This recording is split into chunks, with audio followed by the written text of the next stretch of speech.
So it doesn't sound like your relationship with yourself changed at all, because in your mind, it wasn't big enough. It was just another stepping stone for something bigger. Yeah, you know? for sure. This is something I like talk with my wife about a lot, and something I feel like I need to work on is I've had a decent amount of success in my career, but sometimes I still revert back to like what she calls and what is commonly referred to as like a scarcity mindset, which is like I have all of these things that I've worked really hard for that I'm really excited about, but it's going to be gone tomorrow, right? Or it's not going to be there. Is there any type of like advice you would give, maybe let's say your 18-year-old self again? I would just say like be patient, because I think the one thing I said is like you might think you want something and you might think you're prepared to receive that thing, but if it hasn't come to you yet, you're not. And that's just like what it is. So you have to just trust that like if whatever this thing is that you want, if it hasn't found you, it's because you're not prepared to receive it yet. Today we have Matt Hillman on the podcast, which I'm super excited to have him on. He has a super interesting background, ranging from having his own podcast, the Roommates Podcast with Josh Hart and Jalen Brunson. He's currently the CEO and founder of Path, a talent agency for wellness and health influencers. And he also sold his agents in the past for around $8 million. So he's seen a lot of different stuff, a lot of things that I can relate to. So Matt, welcome to the podcast. Thanks for having me. Yeah. Excited. So Matt, we're going to start off, get right into it. So you're 31. You've accomplished so much, from obviously financially to a lot of things on the fulfillment side, especially launching a show with one of your best friends. I imagine it's pretty cool. You have a family, and from the outside in, a lot of people would look up to all of this stuff and say, this is all this together is my dream life. So we'll start off and ask, are you happy? I mean, first off, it's really nice of you to say. I think that's something that I try and keep in perspective, and I think a lot of people that I speak with, I think try to as well, as like everything that you have now is probably what you dreamed for, 5-10 years ago, and what you wanted. And so it's very easy to get caught up in more and more and more. And once, I know as entrepreneurs, you probably, and I'm sure we'll get into this, but it's like once you have something, immediately you're rewired to, okay, what is the next thing, right? And I think it's really important to be present with what you have and acknowledge that you've worked really hard for what you have. So that's a roundabout way of saying, yeah, I'm really happy. I think I have a wife that I love. I have a daughter now that's just mind-blowing to even be able to say that. And then things are going well on the work side. So yeah, I'm really happy, and it's taken me a little while to get to that point, but for sure. That's cool to hear. I mean, and we'll dig into this more, but an interesting thing, I think, for your position as well, is that I think in the 3 buckets I just mentioned, financial, purpose, family, relationships, I find it rare, especially at the age of 31, we're the same age, where people are able to do all of that at that age. So it's really impressive that you've been able to at least juggle all of those successfully. We'll see. Sometimes I feel like I'm doing it successfully. Other times I feel like I still have a long way to go in terms of being able to really give space to all of them, but I try. I mean, I don't think anyone's got it down for sure. I mean, there's days where all I'm doing is working, and I feel like I wish I could be a better husband and father. And then there's days where I'm like, damn, I actually didn't really do shit today on the work side. Like, so it swings back and forth like all the time. It's the journey of life. There's trade-offs, and we'll get into that shortly. But a thing I was curious about when we spoke about this in the past is this concept of the podcast is definitely not for everyone, especially entrepreneurs. You have concept as you have to be vulnerable, have to be open, have to be willing to at least experience that journey of self.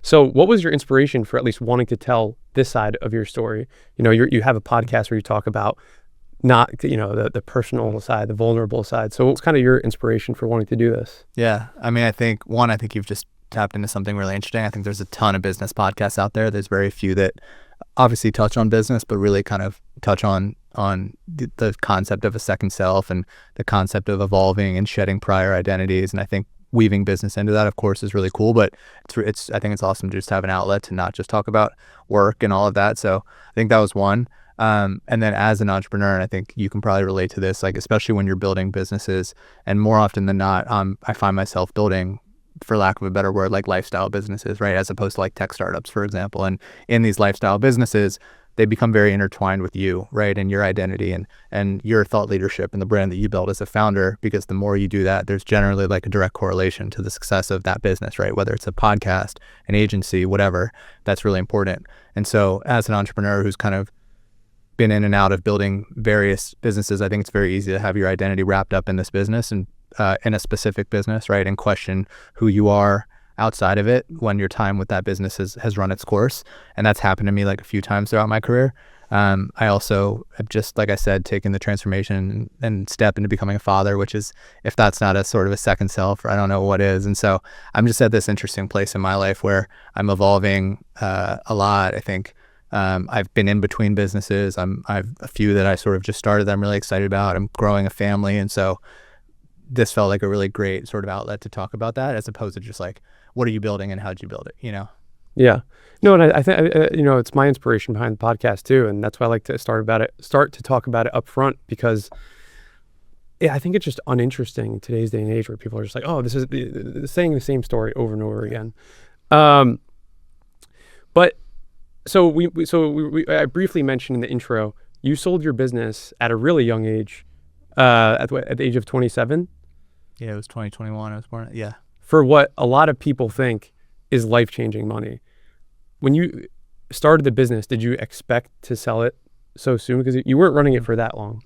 Did not expect to sell it. Didn't expect to sell it. I would say even we sold it in July of 2021, even 6 to 12 months before, maybe longer, maybe like 12 months before that. I don't think we expected to sell it. It really was like a right place, right time situation. And I'm super grateful for it.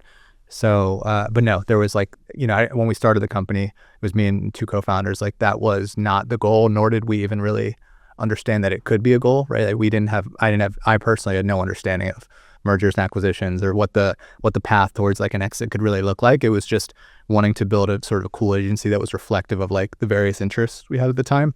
And ultimately like that led us to make a few decisions that I think paved the way for it, but definitely not like building to sell it. Now that I'm a little bit older and I have sort of the experience of what that was like, and I can actually look back and be like, wow, we did this thing that led us to this other thing, which made us really appealing to a potential buyer. And like, I can kind of connect the dots. And I think now that I'm building other businesses, I'm building them a lot more intentionally, and I have that experience of what it looks like to get something sold, and I have a little bit more of a obviously experience in doing the deal and all of that. But no, like not at all. It was not a goal. It was not on the horizon. And then it just kind of happened. So especially for something that's so big to happen, so unexpected, how I find that, there's a sugar rush that comes along with that of like, wow, like seeing the money in the bank account. It's such like it's for me at least, it was a feeling that quickly went away. And the older I get, even though the numbers get bigger, the shortly they last. So for you, did you have that kind of like sugar rush sensation, and how long did that last? For sure. I mean, I think you work so hard on something, and when you have an outcome that you're really excited about that rewards all the time that you put in, it's like an amazing feeling. But it definitely was not, I never have to work again. I have an awesome nest egg for myself as like a 20 something that really sets me up for success in life, but I'm not retiring, obviously you shared a little bit about the deal, but there was, just to put it, we can be like transparent, just to break it down a little bit. There was 3 co-founders. A portion of the deal was stock and tied into an earnout with the parent company, which I collected half of because I stayed for a little under a year and then left for this. It was a 2-year earnout. So when you start to think through all that, taxes, obviously, like when you look at all of that and you kind of go one by one, you're like, okay, this is a cool outcome, and this is something that Matt and his co-founders worked really hard for, but it's not something that, it's not like I'm never going to work again. And so there was a bit of that where it's like, wow, I've never seen this like in one place belonging to me, and that's amazing. But at the same time, it was like, okay, what's next, right? Like I have to get to work if I want to continue to feel this. And again, we'll talk a lot about like how you evolve as you get older and what you prioritize and what's important to you. But it was like, for me, it was very quickly, this was awesome. Okay, what's next, right? Which I guess it does answer your question. It's like, how do you begin to look for that, like the rush again, for sure. Did you celebrate it at all? Yeah, definitely. Like I was actually, we talked about this, offline, but I spent most of COVID at my parents' place. I was living in LA before COVID. COVID hit, had no idea how long it was going to last. Thought it was going to be 2-3 weeks. I was like, I'll just go home, ride this out with my family. Ended up being there for much longer, and basically like did the whole deal from like my parents' guest room. Like in New Jersey, I was staying with them, from like negotiating it, getting to the term sheet, working with the lawyers, like initial like term sheet, long form agreement, like everything start to finish. Did it like from my parents' house during COVID. So for me, I couldn't have asked for a better celebration, right? There's like two people who love me and sacrificed a lot for me to have like a really great life. And this happens like while I'm living with them, you know? So it was this weird juxtaposition where I had like a success on the business side, but I was also just like crashing at my parents during COVID. So it was cool. That was all the celebration I needed, was getting to do that with them. Very, very beautifully said, Matt. I think that's the most wholesome thing I've ever heard an entrepreneur say. And now that I have a daughter, I'm trying to think through how excited I would be and how I would feel if like I raised her and she like went after her dreams and then like had a success and it like happened in my home. You know, it's like really cool. So yeah, I wouldn't have changed a thing about it. That's amazing. You know, I think the thing, especially as I get older, is I find that, especially in my 20s and beyond, I didn't come from a family that celebrated. What was good at celebrating anything? Like holidays were just like tiny little things. And the older I got, the more I realized, like, if you don't take a step back to actually celebrate the wins, time just like morphs into each. Yeah. So that's cool to hear that you had such like a nice experience in your family's home during that time. So let's take it back to the beginning, is because you mentioned that it sounds like family is a really important thing to you. Sure. You have a really special relationship with Josh Hart, that obviously, as many people know, very good basketball player in the Knicks. So you mentioned that your guys' relationship started, he moved in with your family in high school. Yeah, Josh is my brother and best friend and business partner, which is really cool to like be able to say all of those three things about someone. But yeah, we went to high school together. I was there. I got to the school freshman year. He got there a year later. So he transferred in at the time, and he'll tell you this, like he was not on anyone's radar. Like, and even by the end of high school, he had cracked the top 100, but still was like, you can even ask him, like, the NBA was not on his radar. And so wow. It's just been crazy to see how far he's come. But yeah, he was like, a sophomore who transferred into our high school, got recruited to play there, and was just like a super kind kid who loved basketball. And that was really all I knew about him. So we ended up playing together. I shot him a note. I was like, hey, whatever you need, like I'm here, whatever. We became really good friends. The school that we went to was a really challenging school academically. It was like a really amazing school. Both him and I could not have gotten in if it weren't for basketball. We were both like recruited to play there. And I had a little bit more preparation academically before getting to the school than he did, and so he really struggled academically when he got there. He came from a public school that didn't necessarily prioritize academics, and so he got hit with all of these like English classes and history classes that were at a level that he hadn't really experienced before, and so that was tough. The school actually tried to like kick him out because he was doing so poorly academically. We had built like such an amazing relationship, and a lot of the students had really taken a liking to him, so everyone kind of like rallied around him. And basically the situation ended up being Josh can stay. He'll move in with Matt and his family. Maybe Matt will rub off on him academically. I don't know if that happened or not, but again, he had a great relationship with my family and my brother and all of that, and so it just made a lot of sense. He had a little bit more of an environment at our place to have his own space and his own laptop and really kind of like dedicate himself to his studies.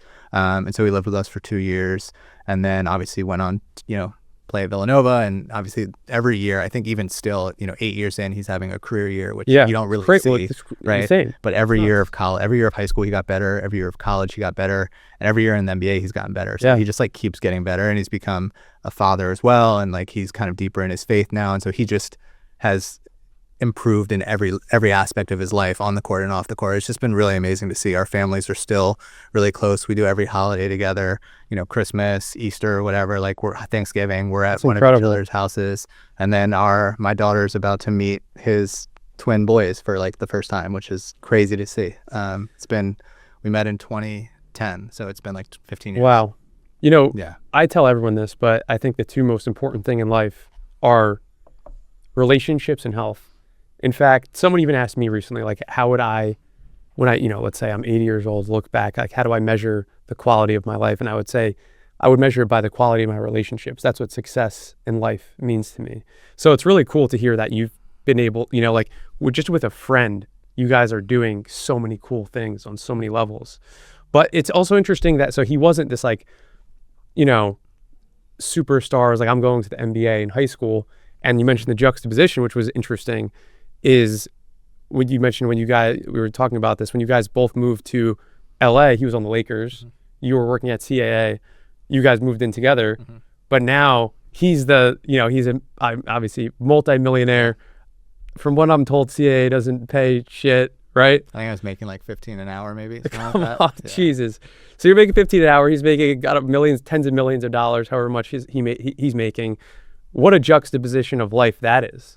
So I'd love to hear from you, like even just from I can't imagine being in that situation where it's like he moves in with you, now you're living together, like your guys' lives changed so dramatically. Like what was that experience like? Yeah, I mean, it was amazing. It was like we go from living together in high school. Obviously, we go our separate ways for college, but still spend like a ton of time together. I would travel there to go watch him play, vice versa, whatever.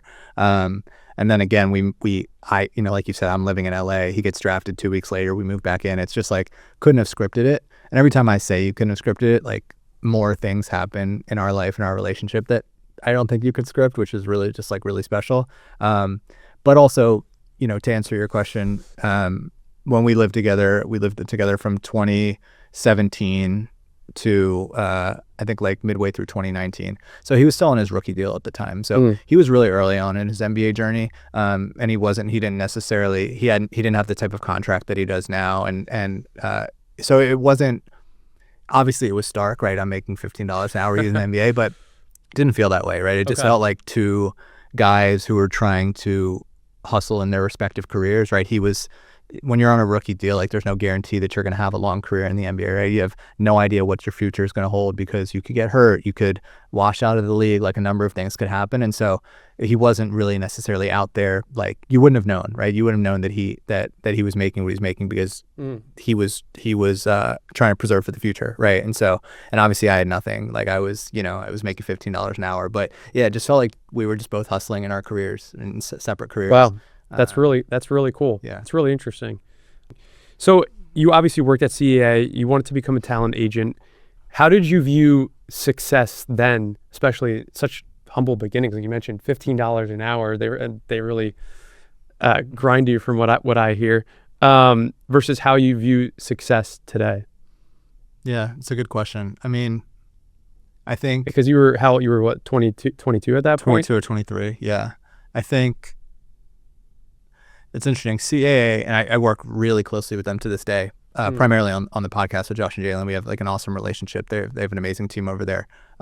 They represent you guys, or? Yeah, so they represent Josh and Jalen as individuals, and then sort of by nature of that kind of extends into... just another full circle moment. Yeah. Pretty crazy. Yeah. By nature of that kind of extends into everything that they do off the court, and so they handle like the podcast as well, and as we do various deals with partners, whatever, like they're running point on that. And so they're awesome to work with. I think that if you want to be an agent, there's like no better place to be.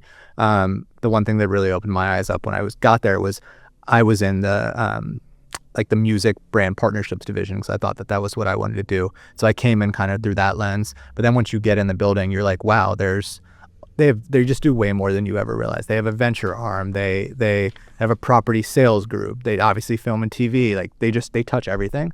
And that was really inspiring to me. And I kind of got there. I was like, wow, like this is all of the lines of business that this company like operates in is kind of a reflection of how my brain works and the things that I'm interested in. And that would later like inspire my career. I've always felt that like you can be in sports, you can be in media, you can be in tech, you can be in entertainment. Like you can merge all of these things. But it's tough to do that like as an agent, because you're kind of building like really deep expertise in one area. And so I just realized early on in my time there that wasn't what I saw for myself, but that I would hopefully work really closely with them throughout my career, which has now happened. But I just saw more like freedom and more ability to kind of move from industry to industry if I went out on my own. Did you think that you know that you wanted to be an entrepreneur, or was that a natural evolution? It was kind of a natural evolution. Like I always kind of wanted to work for myself. I guess you could say I wanted to be an entrepreneur, but I don't know if I wanted to be one for the right reasons, right? Like I thought it was cool, or I didn't want to have a boss, or just kind of like bullshit like that, which is, you know, whatever. If that's important to you, that's cool. Obviously freedom is really important, but I don't even know if I really knew what it meant. But I think one of the benefits, and I'm sure we'll touch on this, is like how your behavior and how your like risk appetite changes like after you see success. Because I hadn't seen any, and I didn't really have much to lose. Like it didn't feel like a risk. It was just like, what's like, I just graduated college. Worst case, I'll just go get a job if this like doesn't work. And so the calculus of like starting something was like, it was just like, it felt like very low risk, very high reward. So we just did it, but I didn't overthink it. You know, I was like, this is my calling. This is what I want to do. It's like, have an idea, think that there's an opportunity to build a cool agency that's reflective of like the various interests that me and my co-founders have and the capabilities that we have. And we just kind of did it. And it took a while to kind of really get off the ground. I'd say the first year, I was definitely, you know, made more than I had at CAA, but wasn't, you know, doing super well. I maybe like made 50 or 60 grand the first year, something like that. And then it just kind of kept building and building. And then I almost learned about entrepreneurship as we were like doing it, you know. I almost didn't even realize at first. It just like, felt like the right thing to do. But wow. So it sounds like the exposure, like you mentioned, the exposure to all the different elements that CAA had is what inspired you to really be an entrepreneur. I would say so. Yeah, for sure. That's really interesting. Yeah. I was definitely one of those kids that, you know, selling gum on the school bus. Like, oh, I need to work for myself. That's awesome. So I don't, but I find it really interesting when people go from, you know, what everyone's inspiration for being an entrepreneur is. The other thing that you mentioned, I was very similar. I started my entrepreneurial journey when I was 19. I was in college, so there was zero risk really. But can you imagine, that's why I give so much respect for older people who have families, being able to risk all of that for, you know, chasing your dreams or stressful, or that like that. I think that, like, for me, looking back, being able to start my career so young was a big reason why that just became part of what I do. Yeah, it's a huge blessing, and we're very lucky to have done that, right? Like same here. I had a few like ventures in college.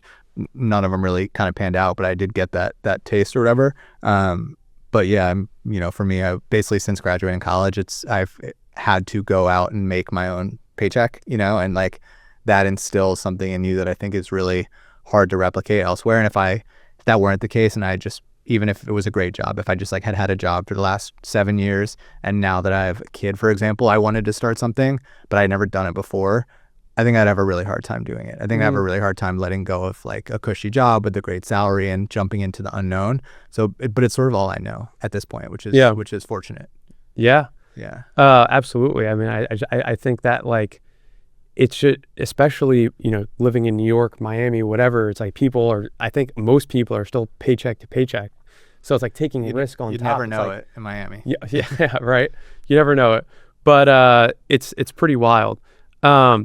But going back to the kind of moment before you went from between Cut and Sew to doing the podcast and everything else, I always am just genuinely curious. Did people, you know, because you mentioned the breakdown and the taxes, but most people don't think about that. Did people start treating you differently when they saw the headlines of like, oh, Matt sold his agency for millions of dollars? It's a good question. Not really. No. I don't think so. I mean, old people from the past came into your life? Not really. I mean, the one thing I would say is like, I would say that there were people that didn't necessarily know what Cut and Sew was, or like didn't really understand agency model. There were people that didn't necessarily know what Cut and Sew didn't really understand the agency model. We're probably like, oh, you know, Matt and his team just have this like cute little thing that they're building, but maybe we're like, well, I'm in investment banking, or I'm doing this, whatever. So I think it certainly, like, anytime as an entrepreneur you have like a very tangible and sort of public win like that, like it puts a notch in your belt, right? And so I think it made it real, and it made it valid maybe to some people, but you know, there was no like fame to it, right? And it didn't happen on a large scale publicly. Yeah. So there was no like, I didn't notice any change in my life, right? Maybe there were some people who maybe were a little nicer, but if there were, it wasn't something I really picked up on. Because all things considered, especially in the world of like business, it was like a small win. And maybe that sounds crazy to say, but like you just hear about so many other outcomes. Sure. Right?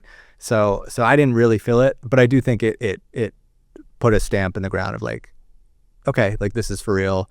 Matt's for real as like a business person. And I think it did, like I said, it didn't bring any level of like recognition, but it brought a level of credibility that allowed me, like, going forward, any conversation I'm in, whether it's, another acquisition in the future or fundraising, whatever, like I can say it, and no one can take that away from you. So I think that's what it brought me. Totally. You mentioned one thing, which I think is interesting in terms of how the number is small, because obviously now you've been doing business for a long time, but someone actually asked me today over lunch, like, oh, what should my goal be? I think it's a very personal thing. $8 million for someone is almost a completely unattainable number. For others, it's small. So I think it's important to like sometimes just be, grateful for those opportunities, because you lose sight of just like how some people who aren't as fortunate to be in that, just it's so wildly unrealistic. Yeah. It's also how everything becomes relative. For sure. And it was bootstrapped, right? Which is huge, right? We never took in any outside capital. And so, I've never like exited a venture-backed business, for example, but like I can imagine someone sells it for 100 million, but it's like what you don't see is the fact that they went through like 3 funding rounds before, they've been diluted like crazy, and like who knows what they walk away with at the end. And then the person with 100 million might also be saying it's small. They're like, well, someone just did $1 billion. Someone just did $1 billion. Yeah, always, always. It's like it's like the bigger boat kind of concept. There's 100%. Always going to be a bigger boat. But it sounds like you had a really grounded mindset with that, which is cool. And I do think that, especially early on in your career, like using that for validation, even if it's for validation of yourself, like it definitely does do something in terms of that. So it doesn't sound like your relationship with yourself changed at all, because in your mind, it wasn't big enough. It was just another like stepping stone for something bigger. Is that how you saw it? I definitely saw it as a stepping stone, but I think my relationship changed only in this. It changed. I don't know if it changed with myself. Maybe if there was like even insecurity in that, like, okay, I sold it, maybe not even for a huge number. What the hell am I going to do next? Like that's kind of scary too. Yeah, for sure. I mean, and this is something I like talk with my wife about a lot, and it's something I feel like I need to work on. I've had a decent amount of success in my career, but sometimes I still revert back to like what she calls and what is commonly referred to as like a scarcity mindset, which is like, I have all of these things that I've worked really hard for that I'm really excited about, but it's going to be gone tomorrow, right? Or it's not going to be there, or I'm going to be, everything I've done in the past will be a fluke, right? Or like it's these results that I've achieved up until now are going to fail to, syndrome in there. For sure, right? They're going to fail to replicate themselves. And I think it's funny, it's almost like before I had achieved any of those successes, I didn't really have any of that, because it was just like, you kind of have to fake it till you make it. And then once you make it, you're like, oh, what if what if it really just was like right place, right time, right? What if I'm not capable I can relate a lot to that, producing this result like time after time? And or what if especially when you work for yourself, right? It's like, what if the business collapses, and what if there's no paycheck tomorrow, whatever it is. So I think being entrepreneurial is living with uncertainty, but I think after I got to a point where my younger self would have been really excited with where it was, it made me question like the stability of it and the certainty of it, right? Which is completely backwards. It should be the total opposite. Before you have anything, it's like, can I do it? Is this certain? Then you do it. It's like, okay, I can do it. I've done it again. I'll do it again, So that's something I think that I've learned about myself that I'm actively trying to work on, is like being really grounded in logic, which is, okay, I've been working for myself for 7 years now in various businesses.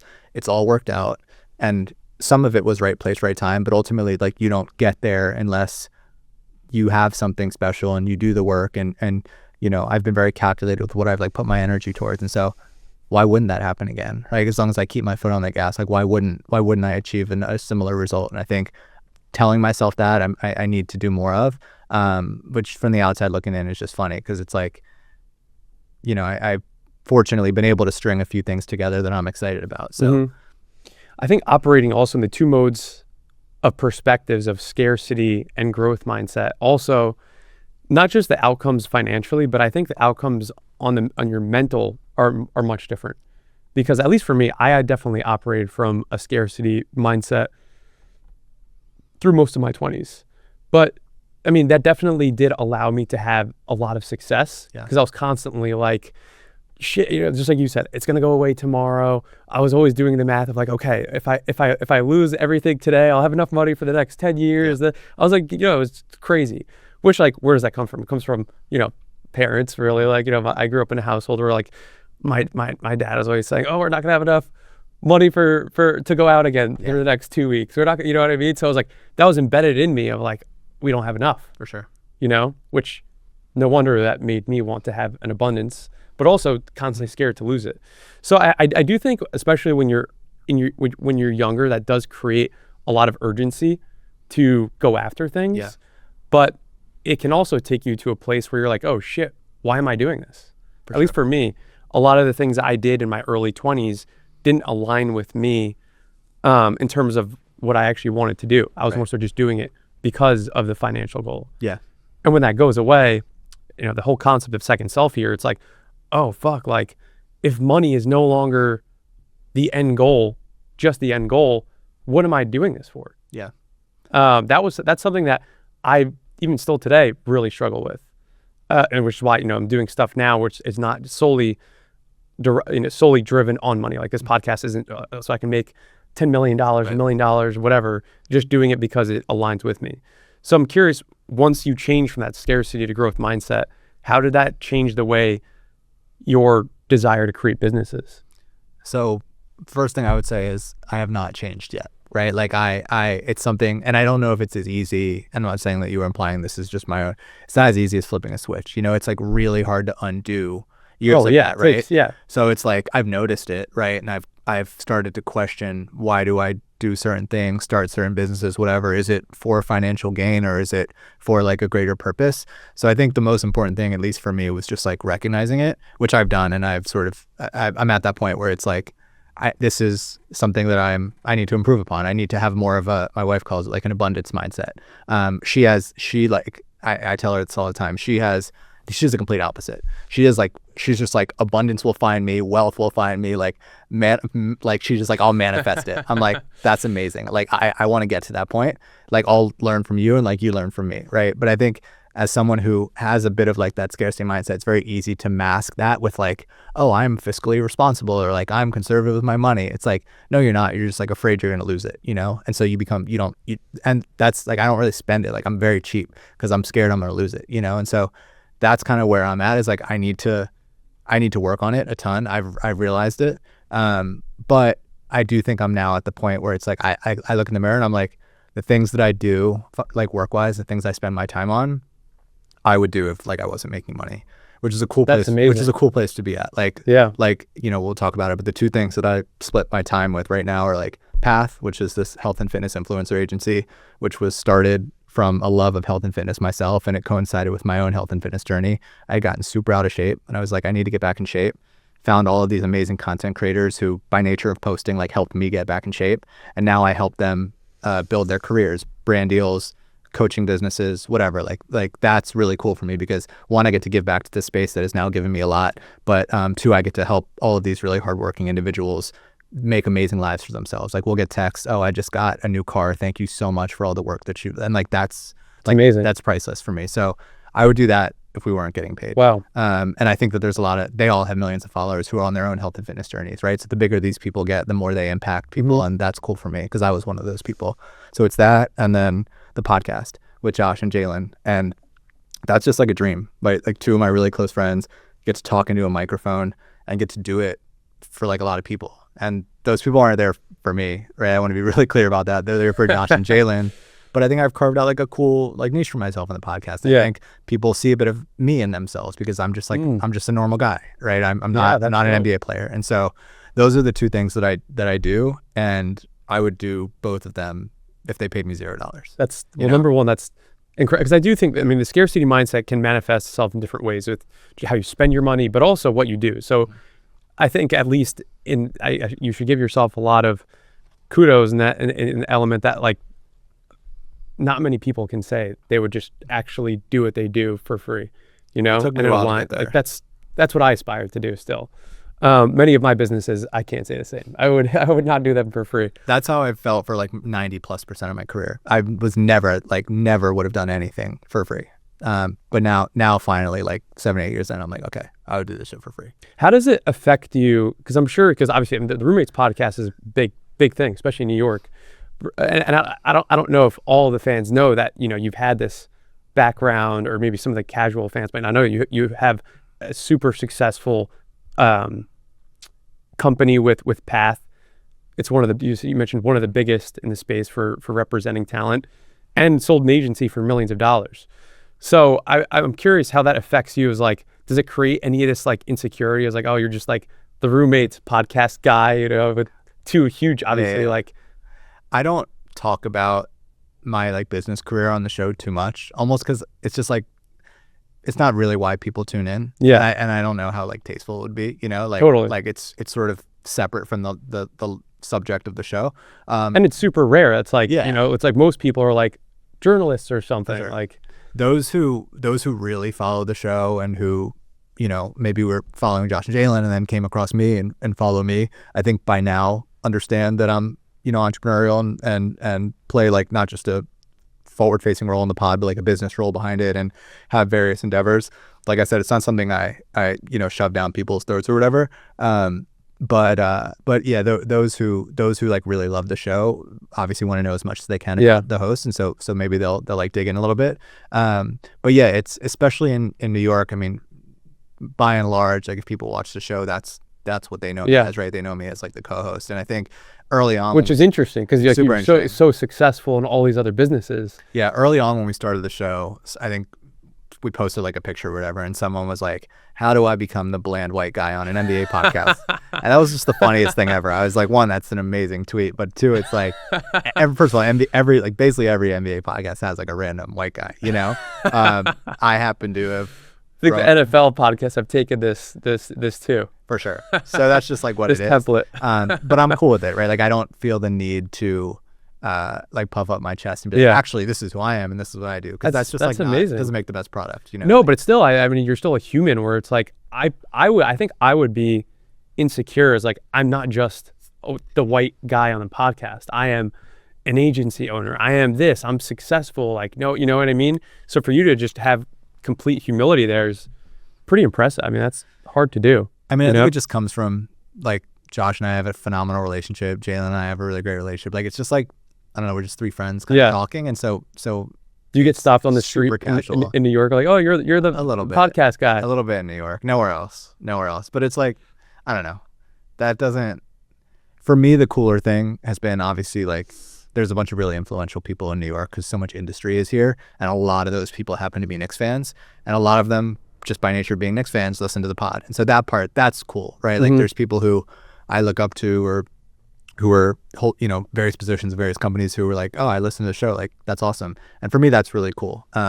That, because there's, I don't know, to me, there's like, that could lead to more opportunity, right? As opposed to like a selfie on the street. Yeah. I have absolutely like no issue with that whatsoever, but it's not, I don't like, that's not the validation that I crave. And I'm proud of myself because I think there would have been a point in my, earlier in my career, like my 20s, where if I would have like looked into the future or something and I would have seen myself being like stopped on the street to take a selfie, I would have been like, oh, that's cool. Like that's success, you know? Wow. But now I'm at the point, which I'm, again, proud of myself for. Like, it's not, I don't find, that doesn't feel like success to me, you know, which is cool. I mean, no, I mean, I think it's extremely hard to get to a place where you're at least able to be so grounded and don't need that external validation as validation of self.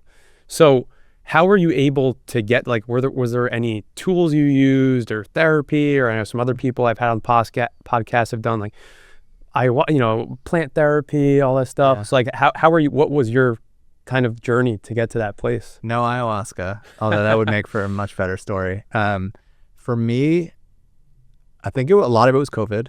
So just to we obviously talked about it, but I moved to LA like right after college. I was there from the time I graduated. So when I was like 23, 24 to like 27. So like 2017 to 2020 basically. And if you're living in LA in your 20s and you don't have a great sense of self and you're wrapped up in the wrong things, it can be a really tough place to be because like the wealth is just extreme, like the blue, the blue check is what obviously everyone talks about, right? Like influencer culture is crazy. It's just like, if you don't know who you are or what you want, you just see a lot, and it's like a really tough place to be. And so I went through that like early in my 20s, like living in LA was like, wanted to like signal things that maybe I didn't necessarily have. I cared a lot more about what I was like driving or wearing or whatever. And I think a lot of that was maybe who I was at the time. A lot of it was where I lived, whatever. And I think it was COVID ended up happening. And I basically went from that point to like, okay, the world's now shut down. I'm going to go see my parents for a little while. And like, I'll be back in LA in a few weeks. COVID obviously became crazy. Basically never went back to LA. I went back like a year after that to put my stuff in storage. But for like a year and a half straight, obviously it's COVID. Like no one cares what you're wearing. You're on Zooms all day. You're not wearing jewelry or nice clothes. Like you're probably in your pajamas. And I just spent it with my family. And it was like a total reset for me. And around that time, actually, just before I moved back with my family, I like met my now wife, who at the time was just, someone we were like talking in LA or whatever. And then COVID hit. And basically I was like, all right, well, I'm moving back in with my family. I don't know what you're doing, but like this probably isn't going to work. And like my journey with her sort of like coincided with like my journey with myself and reprioritizing family, and just like, not the family wasn't a priority, but you really just kind of sitting with what's important, and kind of like walling off the outside world. And so, yeah, it was really just COVID. It was everything being shut down. It was being in a 1,500 square foot apartment with like my mom, my dad, my brother, my 2 dogs, or my dog and their dogs. Josh Hart didn't move back in at that point. He was in New Orleans at the time. We actually did for a few months go house sit for him while he was in the bubble in Orlando. But yeah, it was just like the complete removal of all of those things. And it wasn't even like by choice, right? It was just by necessity. And so I think had COVID not happened, I would have stayed in LA. I don't like the path that I was on, and so I don't know like when I would have hopefully gained the perspective that I have now. Hopefully it would have happened. I like to think it would have. But yeah, COVID was just like a hard reset. Really made me feel like I understood what was important. I understood who I wanted to surround myself with, what I wanted to signal versus not. And I just like shed a lot of that. So now what are the most important things to you? Family, for sure, above all else. Obviously extended family. I have an amazing relationship with my parents and my brother, but also I'm building a family of my own, and fortunately like really loved the upbringing that I had, and had a really just amazing childhood with awesome parents. And so I get to like pour that, into my child now, which is amazing. So that's really like above all else. But work is still really important to me. And I think I'm like be fooling myself to say that it's not, right? Like I love what I do. I'm passionate about like growing businesses and making an impact. In what's work in a financial sense or purpose sense, fulfill, like which? Yeah, I would say like an impact sense. I love impacting people. I think the work that we do with Path is really impactful because we're helping, like I said, we're helping all of these people who are helping millions of people. And the more that we get to champion them and build their career and make it so they don't have to worry about money, the more that they can impact people. So that's really amazing. Roommates, right? Like the amount of people, like we're not brain surgeons, but like the amount of people that come up and say like, I listen to you on my commute every morning, or I had a shitty day at work and I threw it on. Like that's really cool. And it's cool to do it on a decently like large stage. And so I never realized before coming here how much people love the Knicks, but they really love the Knicks. And so yeah, we get to put smiles on people's faces, which is really great. So yeah, I think that's the kind of impact. And then more importantly than that, I don't know, I just like want my daughter and hopefully any other kids I have, like as they get older, to think I'm cool, right? And to be like proud of who I am and the work that I do, and the way that like people speak about me and like the impact that I have and stuff. So, but obviously look, like money's important. I think it's foolish to say it's not. We've talked a lot about it, what it can do for you and all of that. So I think for sure, while I would do all of this for free, like I said, I'm not, like it's just, it's not the case. And I certainly like want to continue to see success and all of that. So for Playmaker out there listening, you still need a salary. For sure. No, yeah, exactly. Playmaker's been awesome, but yeah, I don't know. Does that answer your question? That answers my question. How about, so also the one thing you mentioned is, I read a book called Wanting by Luke Burgess. It's actually one of the most profound books I ever read. It's about the concept of mimetic desire. Have you heard of this? So essentially what that is things we want them through mimesis, which is a derivative of miming, like we're imitation.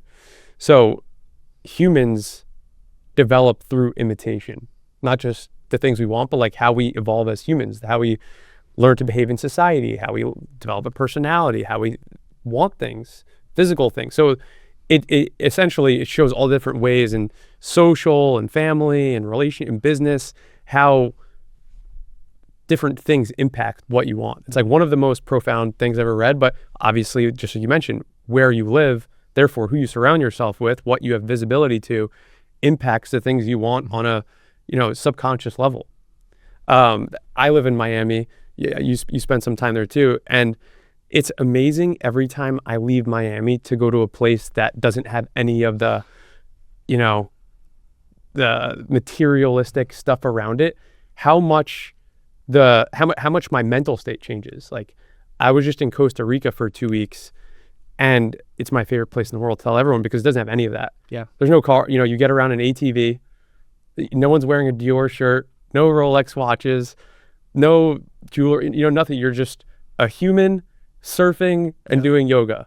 And like you mentioned, you shed all of that because of, just for me, when I'm there, just what I see. Yeah. So it's important, and not just that, but obviously who you surround yourself with.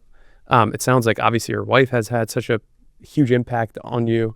So it's cool to hear that, like you've had that awareness to see that and make change. And a COVID success story. I haven't heard many of those. I know. I feel I don't want to talk about COVID in a positive sense, right? Because it was so devastating for so many people economically. People lost lives. So first and foremost, like I just want to acknowledge that. But yeah, I came out of it like the version of myself that I always hoped I would be, but just never felt like I would get to for whatever reason. Like it's funny. I remember thinking that's profound. That's incredible. Yeah. I never said that before until now, and it's true. But like, I remember I had a thought like early on in my career. I was like, I said it was something along the lines of when I was like in my early 20s. Like I want to make a lot of money, and I want to make it early so that I can like be like a dope 20 something with like a lot of money who's like a bachelor and like live that life. And now that my life has gone exactly as it has and how it's supposed to, and I'm like 31. I'm like, oh no, like I don't want that. Like I that would have been horrible. Like I definitely don't want that. And I just feel like everything I wanted things, and I didn't necessarily realize that when I wanted them, like I wasn't prepared for them and I wasn't ready for them. And for whatever reason, like I didn't get them. And then it's like, okay, COVID happens. I'm literally living at home with my parents. And then like an amazing thing happens to me, right? Financially. And like it happens when I'm in the most grounded place of my life, right? And like more and more blessings have continued to come as I've kind of been in that more and more like grounded space. So it's like the less that I've put pressure on myself and removed like the wrong reasons for wanting it, the more stuff has kind of like found me. And now it's like, why wouldn't I want blessings to come when I have like a wife and a daughter? Like that's so backwards, right? To have wanted it when I was like 25. So who knows, like I could buy this or drive that or like be with someone, you know what I mean? It's like, I'm so glad that like it didn't come when I wanted it to come, but it came when like I needed it to come. Do you think if you were still living in LA when that happened, you would have been do you think that would have changed the outcome of your life, of like even being able to get in the right mindset, to get married, to have family, all these different things? I think it would have drastically changed. Wow. Yeah, for sure. And like, look, LA is amazing. I don't want to throw LA under the bus. I think it would be easy to just blame the city. I think it's also just me, right? Yeah, it's myself. Exactly. I was young. I was immature. I sought inspiration from like the wrong things. And that combined with a place like LA is just tough, And so being able to reset, being able to be at home with my family, remove the distractions of the world, remove, to your point about being in Miami, right? The jewelry and the cars, like not being around that and just like being with the people that I love. Kind of, I was able to strip a lot of it away. And now it's like, I tell my wife, like, I'd love, like, obviously I want to be close to family. They're on the East Coast, but like, if that were in the case, I was like, I'd love to go back to LA. Like, I'm prepared to like, I'm prepared to have an amazing life in LA, It's not the city, it's how you're showing up for in sure. it. Exactly. I don't know, that's really cool. I think that a lot of kids in their 20s and even 30s, because it matters when you get it. But it's the aspirational thing, like you mentioned, like you once had, I once had for sure, of like, I want the money, I want the clout, I want the car, the money, the watches, and you've been able to see through COVID how none of that matters.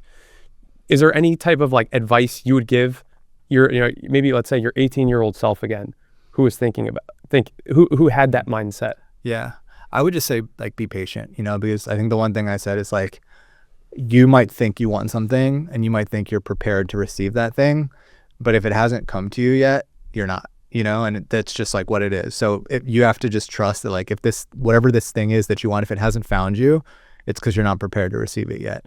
And it didn't find whatever it is, right? Everyone's version of it is different, but like the life that I thought that I wanted, it didn't serve me, and I never got it, right? As a result, I tried to fake it, but I never got it. And now that I think did the work on myself, I did therapy for many, many years, like huge proponent of it. I got everything that I needed exactly when I was supposed to. So yeah, I would say just be patient. Like it's going to come exactly when it's supposed to. And if it's not there yet, like you're not ready for it. Like if I met my wife a few years earlier, for example, we wouldn't we just wouldn't have been together, because I would have been I was a totally different person. Yeah. So no, everything happened. It sounds like you're a very spiritual person too. It's funny. I've never said that about myself, and it's never something I considered myself to be, but I think I've gotten there recently. And I know I've like mentioned my wife a bunch on this podcast. She's super spiritual. So is my mom. They're both very spiritual and they get along great as a result. But and my mom's gotten more spiritual, I would say, like over the last like 10 or so years. But I think being surrounded by both of them has made me a lot more spiritual. And then as I've just started to think that way, I just think more blessings have come my way. So I'm also just very logical and like empirical person. Like I kind of, well, logic and spirituality, like, something like you can't quantify what you just said, which is like just surrender and good things will come. So those are the two opposite, totally. Right? Like science and spirituality, like, are opposite ends of the spectrum. Totally. Yeah. Has there anything been like, obviously therapy, getting closer to yourself, maybe reflect, has there been anything that's allowed you to get more of this mindset? It's a good question. Therapy is great. I think that's like a huge part of it, right? Being able to have some of those uncomfortable conversations. I had, before COVID had like a bad breakup that I think was a direct result of the life that I was living in LA that like that wasn't like serving me. And so I think that was kind of a wake up call as well. So yeah, I think it was just really sitting and having those conversations with myself, like, what serves you, what is the life that like you truly envision for yourself, and when you look back on it, kind of how do you want to feel about it.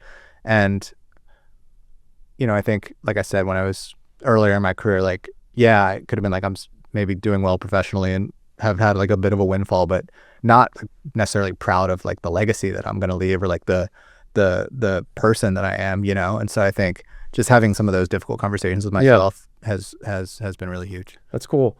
I just recently read the book, The Surrender Experiment. Have you read that? Mm-mm. You should read it. I'm quoting another book now, but it has changed the way since I finished a few weeks ago, the way I am showing up in life. Essentially what it is if you surrender to life, beautiful things can happen. So if you stop, if something comes into your life, try it out because it's happening to you for a reason. And it goes through with the author Michael Singer's incredible story of his life once he surrendered to it. It's like he was living in the woods and he surrendered to life, and he ended up having a multi-billion-dollar company. He didn't want to be a businessman. In fact, he was working for. It's incredible. But I'm trying to live more of this concept and belief of just trying to surrender to life. Yeah, it's really interesting. But it's similar to the stuff you're saying of like, just right place, right time, having patience because life will, happen to you when you're ready for it. It's an interesting, and I think it's an interesting way to live life, and I think gives a lot of hope too. Yeah, it's tough to do though. Like it's way easier said than done. And it's funny, I guess if you look back, it's kind of what I was doing throughout my career, but I wouldn't have labeled it as such, because if I heard that, it would have been like, oh, that's too spiritual, Yeah. you know? But it is actually what's happening. And I think similarly, it's just like leading with your passions, right? So what is it that you love to do, and how can you just kind of throw yourself into that without even there being an expectation of a business? Every time I've done that, it's kind of just, it's turned into a business, you know, and it's ultimately worked out. And so I think leading with minimal expectations and just like surrendering to that and just doing things because you enjoy them can ultimately counterintuitively like lead to whatever it is that you want for yourself, business wise. So another question, just out of my pure curiosity, something I'm going through. Let's say, you sell Path, the Roommates podcast, let's say, sells to whatever. You have enough money where you definitely don't need to work again. Do you continue to run an agency or a pod? Like, how do you think about work at that point? Once you, because you mentioned money is important, but once you completely move it off of the table, how do you think that changes what you do? It's a good question. It's hard to say until I'm there. I would say, have you spent time thinking about that? Yeah, a little bit. I mean, if I get to the point where I literally never have to think about it being money, but like there's still work that I'm doing or whatever, I think I'd have to have a serious look at myself in the mirror and be like, why are you continuing to do this work? Because you mentioned sacrifices day to day. Exactly. Because it's like, if you're good financially, like, why are you continuing to do this work? Is it because you love it? Is it because, you want your kid to see what hard work looks like, which I think is really important. I had a front seat to that growing up. Like, I saw my dad work really hard. So I think I'd have to look at where I am in life and really examine like why I'm doing the work. If I'm doing it for money, and as a result, the trade-off is like, I don't have as much time with my family, that equation like doesn't make sense to me now. And I can't imagine making sense to me in whatever that time is, 5-10 years, whatever. But if the trade-off is like, my daughter and any other kids I have get to see what hard work looks like, I get to like impact the world, and again, not saying we're doing brand surgery, but like, even if it's making people smile, like get to do that on a large scale, then I think I'll absolutely do it. I think work, for better or for worse, does give me a lot of purpose.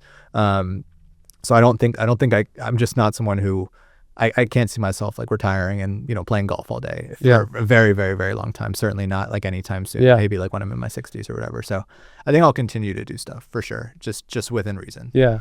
So you mentioned trade-offs, and I think that a lot of people don't think about trade-offs enough, especially when they get into something. They just think about, oh, I'm starting a business because I want to make money. I'm starting a business maybe for the wrong reasons, but they don't think about the trade-offs that happen in life as a result. I'm curious, along the way to where you're at today, have there been, there's a concept called a Pyrrhic victory, which essentially a victory that doesn't feel like a victory because you had to sacrifice so many things. Yeah. Have you had anything like that along the way? I mean, cut and sew was one massive trade-off. We started it, like I said, in January. And on that topic, what specifically would you have looking back, don't think it was willing to sacrifice? Looking back, I wouldn't change a single thing. I'm not saying like you have to work 24/7, but that's what we did, and it ended up working out. We started in 2017, sold it in 2021. It's about 3.5 years. Probably aged like 6 or 7 in those 3.5 years, purely just like the amount of hours that we worked, the actual like time, like hours of the day that we worked. I like would be at one of my co-founders' house sometimes till like 2-3 a.m., like fall asleep on the couch, like with my laptop in my hand, just like not functional, just not something that you should be doing. But ultimately it allowed us to like grow really, quickly and intentionally. And so my health and fitness definitely suffered. Fortunately, it was my early 20s, so you can bounce back pretty quickly. But by the time we sold the company, I was not in good shape. Like, I played basketball in college. I think when I was playing in college, I probably weighed like 155. By the time we sold the company, I was probably like 195. So I put on like 40 pounds. So like I was physically and like mentally, I was a shell of what I was before, but it worked, right? Like we sold the company, we sprinted, it worked. So we sold it at the perfect time. And I think when you look at why exits and acquisitions happen, a lot of people ignore like Like they just think about the financial windfall. For me, the windfall was like getting out of this like cycle, right? Of just wondering where the next paycheck is going to come from, building this business that is a service business that we don't really know how long it's going to be there or last, whatever. So selling it and kind of removing a lot of that pressure really allowed me to take a step back and be like, okay, I don't like want that for myself anymore. But like I said, I wouldn't change it. Right? I think it helped us get where we are. And I think if there's any time to do that, it's in your early 20s. But like I couldn't start that type of business that demanded that from me today. It would be stupid. Like it wouldn't be worth the trade-off, So the trade-off of family time, the father, the husband, that wouldn't be worth it for sure. And also if not family time, like say all I did was work like late hours when like my daughter was asleep or something like that. Like if it wasn't a direct trade-off in family time, it would be a trade-off in just like mental well-being, right? Like it's super demanding, And I think now I'm at the point where when I start something, I do it a little bit more intentionally. Like I'm not, bring the right team around, like really make it so that it's sustainable. And I think there's a lot of people would say like, oh, you have to work 20 hours a day. Like, no, you don't. No, if you have a really great idea and you have really great people around you and you can scale it intentionally, like you don't have to do that. And I'm just at the point, I'm like, I don't want to do that anymore, Totally. So how about in terms of, I like to talk, a lot of podcasts and business podcasts. This is not a business podcast, which is also why I like it. But everyone likes to highlight the highs. We did that a little bit, we talked about the money. But I think that the biggest wisdom and experiences are made through the lows. So and it sounds like you had a kind of a brutal path to get to that end result and sprint, like you mentioned. What were some of the darkest times? It doesn't have to be directly from business. It could have been even after you sold it, you had a personal crisis. What were some of like the darkest times along that entrepreneurial journey? Yeah, I would say a few things. One, and this from running an agency, like you're an external marketing agency is all like when shit hits the fan for the business, meaning like the client. An external marketing agency is always the first thing to go, right? Before the internal team. And so many times, like the thing about running an agency that's so hard is like, you're always either overstaffed or understaffed, right? You either have too much business that you can handle and the work is suffering, or you don't have enough business and like you're bloated. And so staffing wise. So I think that was really hard. The amount of times that like we had finally worked up the courage or like justified in the financial model to hire an employee, and then we lose a client, right? Like so many times stuff like that happens because again, you're always the first to go. And so really big clients that would make up like a large portion of revenue, like boom, hey, it's not gonna work out anymore. So I just think living with that type of uncertainty, and it's one of the things that, I don't really ever want to run like a marketing agency again, because again, it's just that. Neither do I. Yeah, it's that push pull. It's like, and it's again, tough. That's why selling it was so beneficial for like our mental health again, because it's just like, okay, it's like it's now owned by someone else, right? And you no longer bear that responsibility. So always wondering and knowing that like your next paycheck is sort of directly tied to whether or not you keep this client or not. Like I always said, having a client was like worse than having a boss, because it's that dynamic. It's like, I really need you right they now, own so you. I'm going to take whatever shit you give me, like I'm going to take it. So just a series of those events, I think, again, there's not like one that I'm like, oh, that was a super low,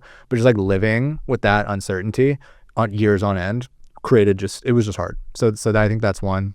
And then two, when I left, I think when we first sold the company, like great partners, no complaints, but just by nature of selling something, like the dynamic changes, right? Like it's a new owner, even if you are like a wholly owned subsidiary and you can kind of operate on your own, but like it's just tough to replicate the feeling of like what you had before.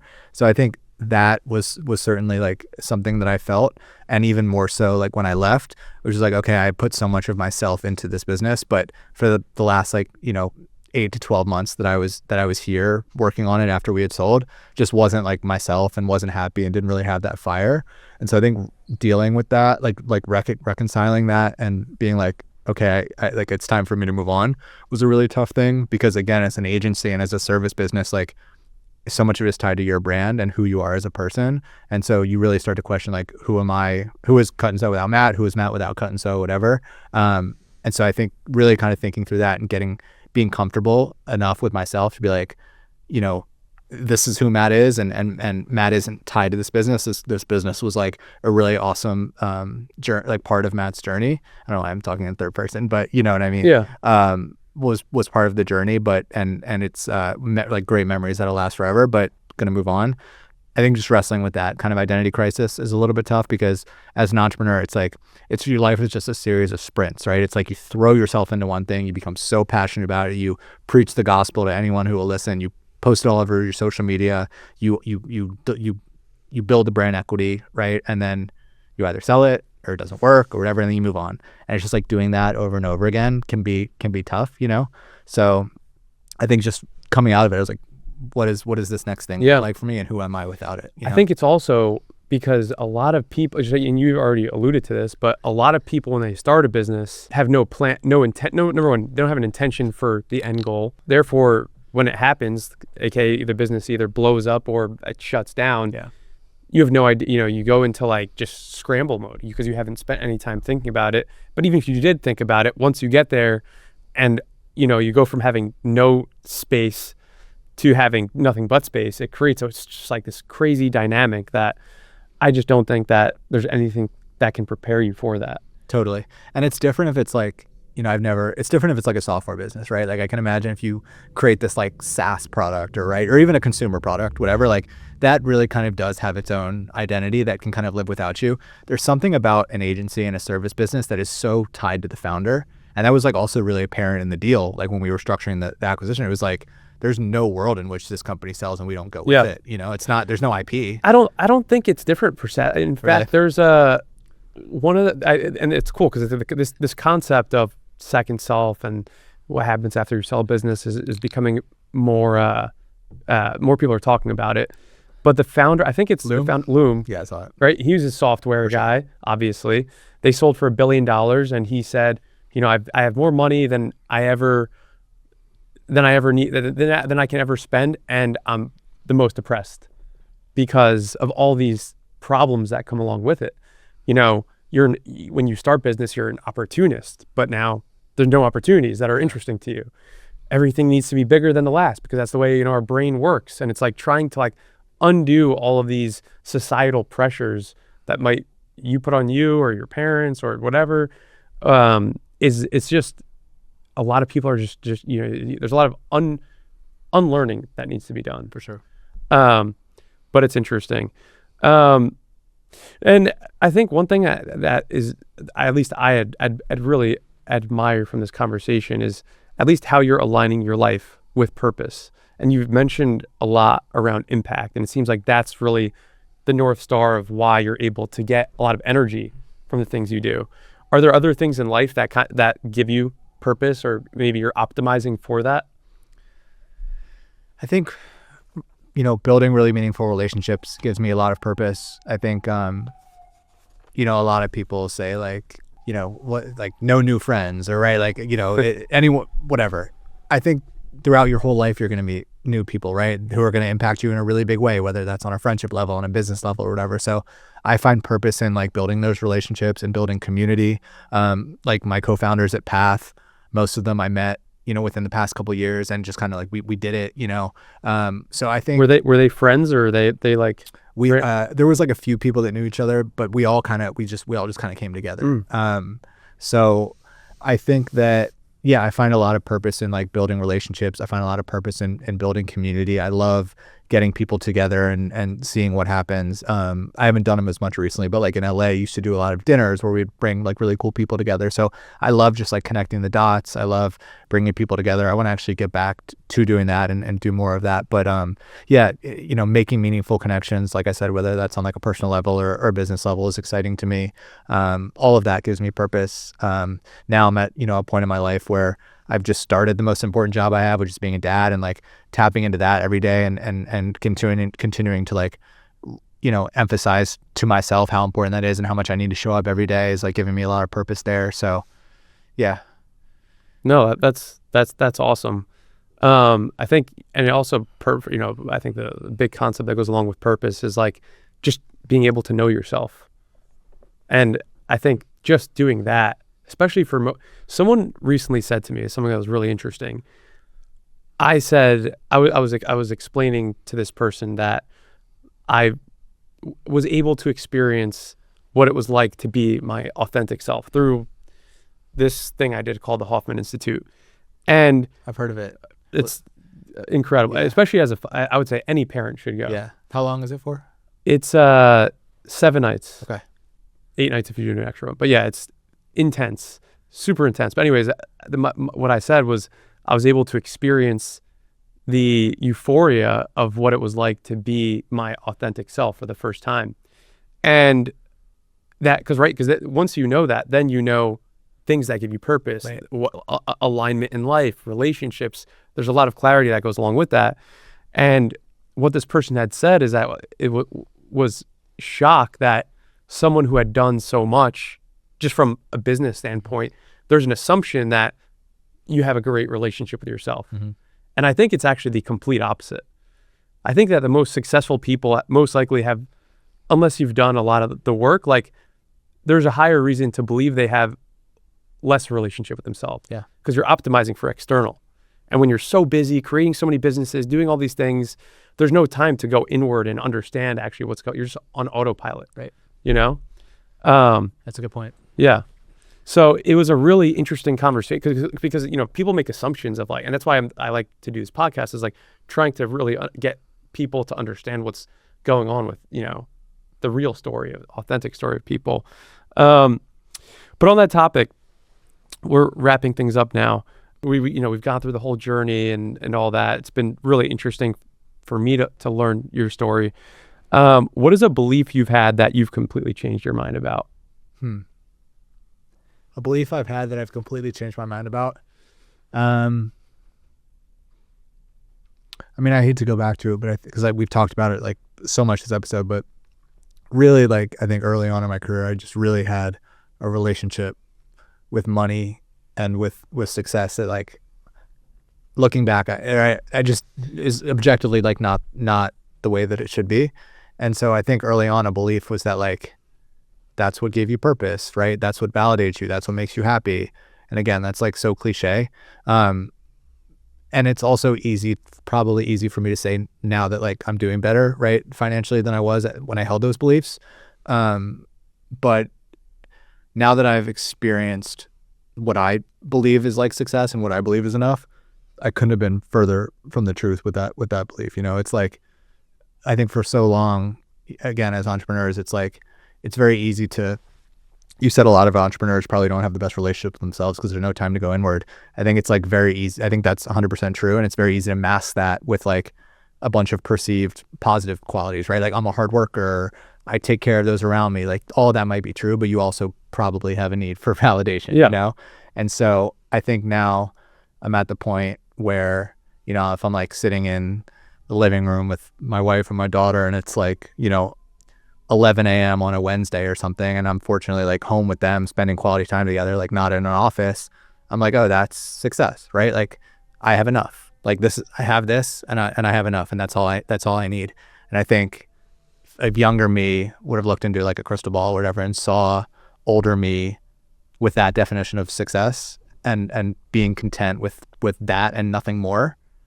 I think younger me would have been like, what are you, like, that's crazy. What are you talking about? You know? So that's, I think, just what success means is definitely like, that's how I've changed my beliefs. That's amazing. I think, you know, and even just what you said, I think that, like, you need to be able to experience that for those words to actually resonate, you know? For sure. Because people, you can hear something, but unless you're able to like resonate on a deeper level, it doesn't, there's just, you know, words. So I think, like, for me, that's something I'm also trying to get to, is like, enough.